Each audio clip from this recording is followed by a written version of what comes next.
السلام عليكم ورحمة الله وبركاته. حبايبي عاملين ايه؟ يا رب تكونوا في احسن حال. النهارده ان شاء الله هنعمل العيش الجميل ده. عيش سريع، ما ياخدش ساعة، كله على بعضه، عجينه وخبيزه كله على بعضه مفيش ساعة. سريع ومنقذ في اوقات الصعبة. طعمه جميل وحلو، ينفع غموس، ينفع سندوتشات. نبدأ على بركة الله، نسمي الله. بسم الله الرحمن الرحيم. اللهم صل وسلم وبارك على سيدنا محمد وعلى آله وصحبه أجمعين. لو عجبك الفيديو ما تنسيش تعملي لي لايك وشير واشتراك في القناة. لو مش مشتركة يسعدني اشتراكك وفعلي الجرس يوصلك مني كل جديد. نبدأ على بركة الله. كل اللي هحتاجه نص كيلو من الدقيق، هنحط عليه حبة مكونات بسيطة اللي هي معلقتين من السكر. السكر بيساعد الخميرة، بيخلي الخميرة تتفاعل بسرعة ويخلي طعم العيش جميل جدا ويحمر الوش. معلقة خميرة فورية كبيرة كده اهوت، او كيس خميرة فورية، ومعلقة صغيرة من الملح. هنقلب الخليط الجاف كده مع بعضه. ما تنسيش احنا في الشتاء لازم تدفي المية وتحطيه في مكان دافي عشان يخلص بسرعة في الخميرة. ممكن تسخني الفرن شوية، وبعدين بعد ما تعجني هتحطيها في الفرن لمدة يعني ربع ساعة تلت ساعة بالكتير، وهتلاقي العيش خمر بقى زي الفل. تخبزيه على طول. حطينا حبة زيت، يعني بتاع ربع كوباية صغيرة من الزيت، وهنحط مية عشان العجين. العجينة دي مش عجينة يابسة، عجينة طرية إلى حد ما. العجينة الطرية بتخلي العيش لما يطلع طري، وكمان بتخلي الخميرة العيش يخمر بسرعة، يعني ميبقاش ناشف والخميرة تتحرك بالعافية عشان تخمر. تساعد في تخمير العيش بسرعة، وكمان العيش بيبقى طري بعد ما يتخبز. هتعجنيها.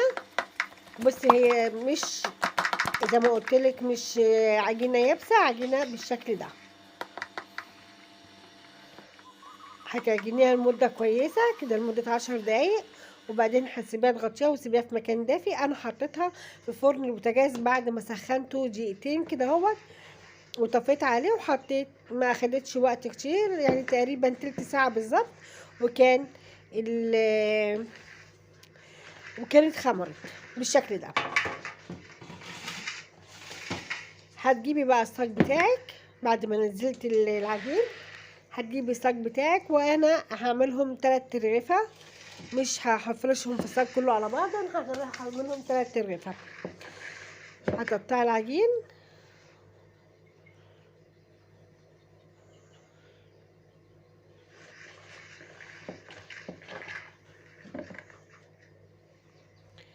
بالشكل ده.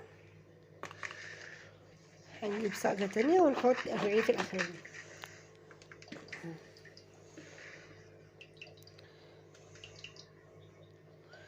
العجين ده بيبقى سريع جدا، والعيش سريع.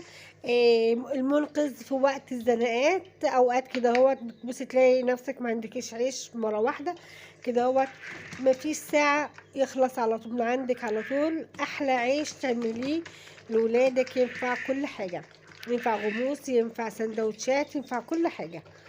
فطار غدا عشاء كله شغال. طعمه وريحة العجين في البيت والخبيز في البيت. يا رب دايما يكون موجود، ويكون الخير موجود ان شاء الله علينا كلنا باذن الله.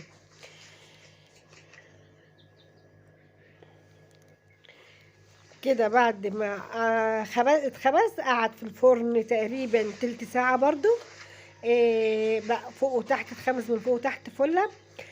هتسيبيه هغطيه كده هو لمدة 10 دقايق مش اكتر، بس يهدى يعمل على بعضه كده، يهدى ويطرى. هو العيش طري طلع زي الفل. بصي العيش طري ازاي، ورغيف ومتحمر من فوق ومن تحت، جميل قوي. لو وصلتي معايا لغايه كده ما تنسيش تعملي لايك واشتركي. لو مش مشتركه يسعدني اشتراكك، وفعلي زر الجرس يوصلك كل جديد.